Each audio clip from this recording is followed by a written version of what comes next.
Everything you ever wanted to know about fluoride is covered in this exclusive PrisonPlanet.tv interview with Dr. Paul Connett, co-author of The Case Against Fluoride.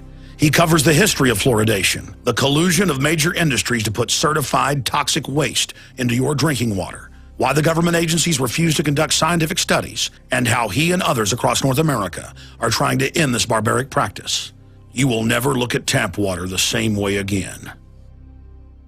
Hello, my name is Paul Connett, Professor Paul Connett. I taught chemistry for 23 years at St. Lawrence University in Canton, New York. My specialty was environmental chemistry and toxicology. Before that, I got my PhD in chemistry from Dartmouth and my undergraduate degree from Cambridge University in England. For 25 years, I was very much involved with waste management. 14 years ago, my wife persuaded me to get involved in the fluoridation debate. I didn't want to because I was very busy with these teaching chemistry and waste management. But my wife is very persuasive, and I looked at it. Up to that point, I thought the people opposed to fluoridation were a bunch of wackos. But when I started reading the literature, I was shocked and embarrassed. Embarrassed because I'd been persuaded that people opposed to fluoridation were a little strange, and shocked because some of the information there is extremely disturbing. For about 100 years, we know we're slow learners, for about 100 years, the phosphate fertilizer industry, which takes phosphate rock and heats it up with sulfuric acid to make soluble phosphate for fertilizers. The rock is not soluble, and to use it as fertilizer, you've got to make it into a soluble product. They heat it up with sulfuric acid, and that drives off two gases, hydrogen fluoride and silicon tetrafluoride. These two gases decimated the vegetation in the areas of these plants. They crippled cattle. The cattle came down with skeletal fluorosis. We have pictures of this, videotapes of this. And in Florida, it damaged the citrus groves in the close proximity of the plants. So after 100 years, they said, whoops-a-daisy, I think we should remove those toxic gases. So they put a wet scrubber in, and all it consisted of was a spray of water. And that spray of water converts these toxic gases into a solution called hexafluorosilicic acid. And now Kafka takes over. I think the most important thing to recognize about fluoride is that it's extremely toxic. It is very active biologically, interfering with many basic biochemical processes, enzymes, G proteins, hydrogen bonds, and so on. So it shouldn't surprise us that there's a wide range of health effects that are attributed to fluoride.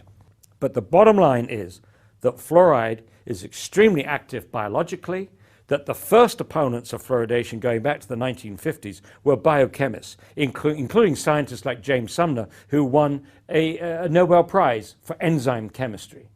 And incidentally, there is no doubt that fluoride damages health because millions of people in India, China, and parts of Africa have had their health ruined by fluoride. The people have been crippled by fluoride and many other health effects. The argument, as far as fluoridation is concerned, is there an adequate margin of safety between the doses which cause this known harm, and incidentally documented in this report by the National Research Council, published in 2006, here a fairly independent, balanced panel looked at the literature for 3 years, and in this 507-page report and 1,100 references indicated that the EPA safe drinking water standard for fluoride is 4 parts per million. It's not safe, it's not protective of health, and needs to be lowered. But before I get into the health effects, let me explain my first concern, which remains my top concern. The level of fluoride in mother's milk, mother's breast milk, baby's first meal, is extremely low. It's 0.004 parts per million.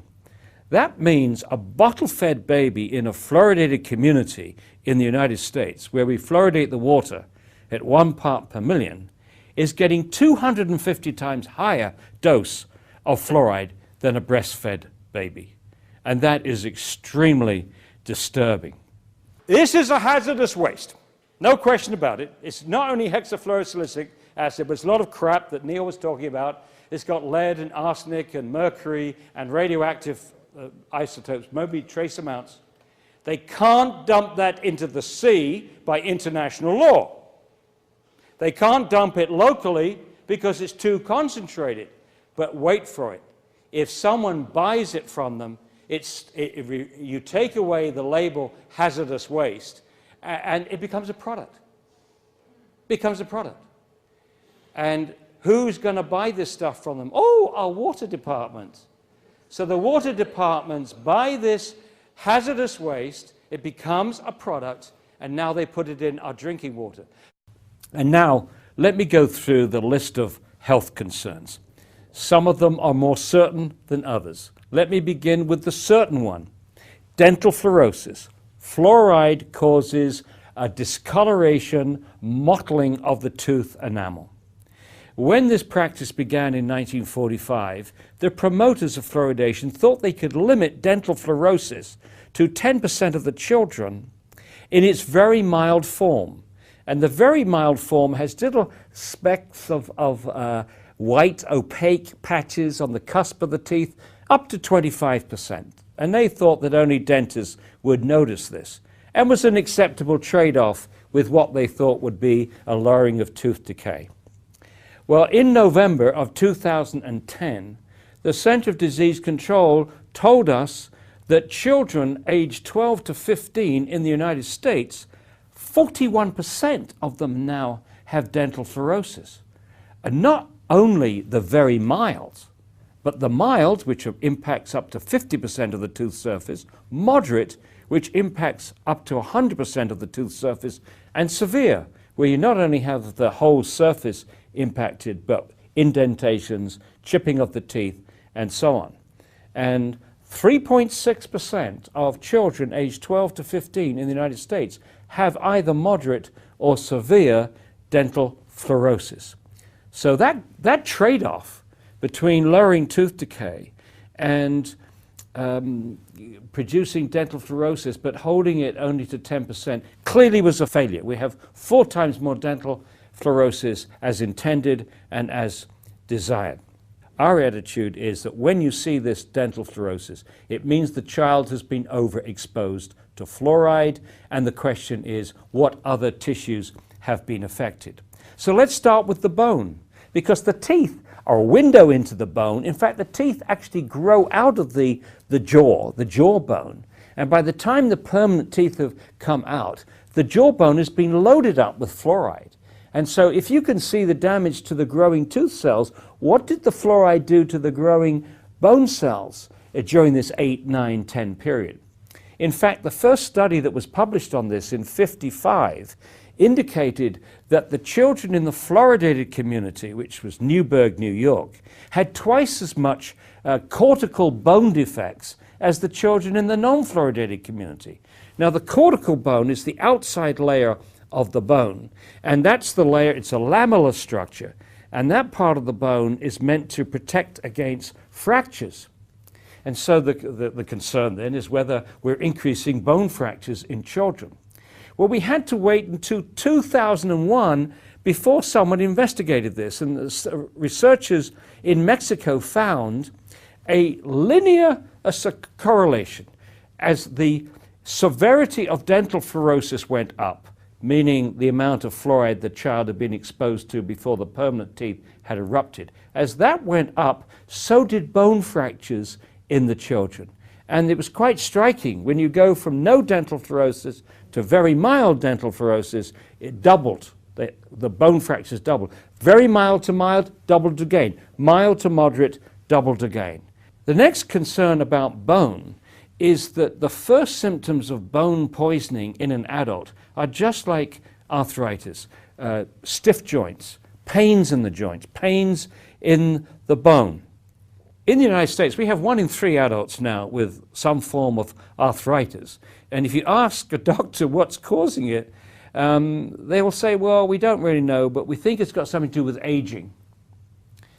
Well, what also parallels aging, of course, is the number of years you spent in a fluoridated community, 10 years, 20 years, 30 years, 40 years, 50 years, eventually 60, 70, and so on. The next concern is as the fluoride continues to build up in the bone, and I should say that up to 50% of all the fluoride that we take in each day accumulates in the bone. The fluoride is bioaccumulative. The bones get more brittle.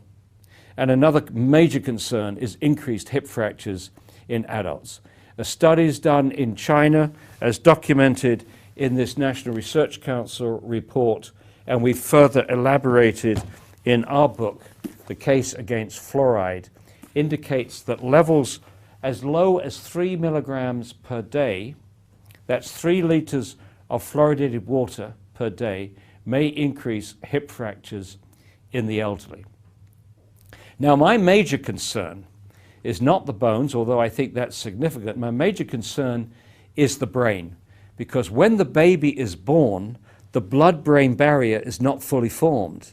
We think the blood-brain barrier keeps fluoride out of the brain most of the time, but for the first half year of the baby's life, the fluoride can get into the brain. And this is not the time, in my view, and the view of many other scientists, that a baby should be exposed to fluoride at 250 times the level in mother's milk. There have now been over 100 animal studies which shows that fluoride damages the brain. There have also been 23 IQ studies, most of them from China, but one from India, one from Iran, and one from Mexico, which show an association between moderate exposure to fluoride and lowered IQ in children. And I actually visited the villages where one of these studies was done. It was a very good study. They controlled for lead, they controlled for iodine. Most of the villages were almost the 2 villages were almost identical, except for the fact that their well water was different. And the author of this study estimated that the IQ would be lowered at 1.9 parts per million. And that offers no adequate margin of safety for children drinking water at 1 parts per million when you consider the massive range of sensitivity to any toxic effect, and the fact that once you put fluoride in the water, you can't control the dose. Another concern, which many of us have had for many years, is fluoride's impact on the thyroid gland. For between the 30s and the 50s, doctors in Argentina, France, and Germany were giving patients with hyperthyroidism, overactive thyroid gland, sodium fluoride tablets to lower thyroid function. And the doses that they were using were between 2.5 and 4.5 milligrams per day, which is exceeded by many people drinking fluoridated water. For example, the Institute of Medicine actually advises people to drink 3 liters of water a day. So clearly then they would be in the range for lowered thyroid function.